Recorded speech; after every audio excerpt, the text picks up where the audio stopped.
nagaan bakka isin jirtan hundatti isiniif haa baay'atu kabajamtoota maatii mormortiiw har'ammoo sirba leencoo gammachuu saglii jedhu sa'aatii muraasa dura vision entertainment irratti gadhiise irratti waa tokko jechuuf yookaan immoo afaan ingiliffaaf isa reaction jedhamu sana gochuudhaafan dhufe nu waliin turaan affeerraa keenya.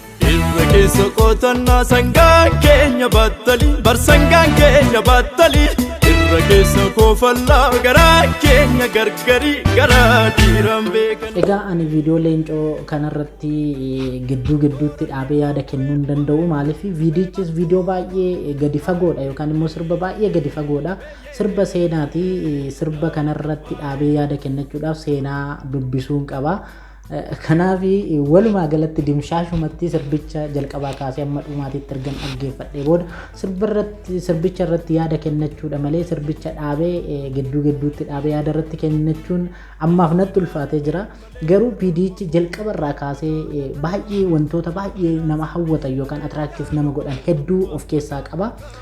Jalqabumarraayyuu gaafa muuziqichi eegaluu iddoowwan baay'ee nama hawwatan hedduudhaan jalqabaa bosona baay'ee magariisaa tokkoo fi laga yaa'insi isaa hedduu namatti toluu fi kana jalatti immoo sagaleewwan haadholii hedduu gurra namaatiif tolan tokkoon kan jalqabu kun ammoo carraan viidiyoon sun daawwatamuu hedduu kan guddisuudha yookaan immoo carraa viidiyoon sun daawwatamuu isaa kan bal'isuudha. Keessattuu sagaleewwan haadholii achi jala dhaga'amu suni hedduu miira kan namatti uumuudha.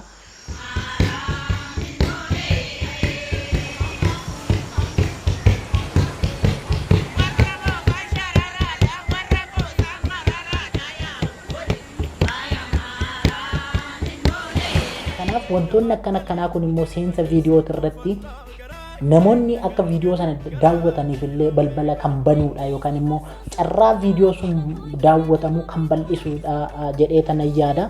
Kanaaf walumaa galatti wanti sirba kanarratti namoonni hedduun ajandaa godhannee jirru yookaan immoo gaaffii nuti ta'ee jiru saglii jechuun maal jechuudha kan jettu tana nuti yeroo kutaa gadaanaa keessa jirru tapha ijoollee yookaan immoo mana barnootaatti isaa tokko tapha barnootaatti irra jiru hin beeku. Garuu wanta yaadadhu keessaa tokko maali tokkeen tokkittu maal lama maali lamaan mucha ra'ee sadi maali sadeet sunsummaanii afur maali arfan mucha sa'a shan maali shanan quba harkaa ja'a maali ja'an jabbii qaraxaa torba maali torban naannoo sanbataa saddeet maali saddeet boolloo saddeeqaa sagal maali saglayyaa Booranaa jenna ture. Kanaaf ani kanaan yaadadha saglii. Abbaan koo duruu jagnaa saglii lunnaan buudhanii afaan kee duroo damma maasoo giddachuu manii. Abbaan koo duruu jagnaa saglii lunnaan buudhanii afaan kee duroo damma maasoo giddachuu manii. Iddoowwan inni suur-sagalee kana itti fudhatellee baay'ee hawwatoodhaa fi kan ofitti nama harkisanidha.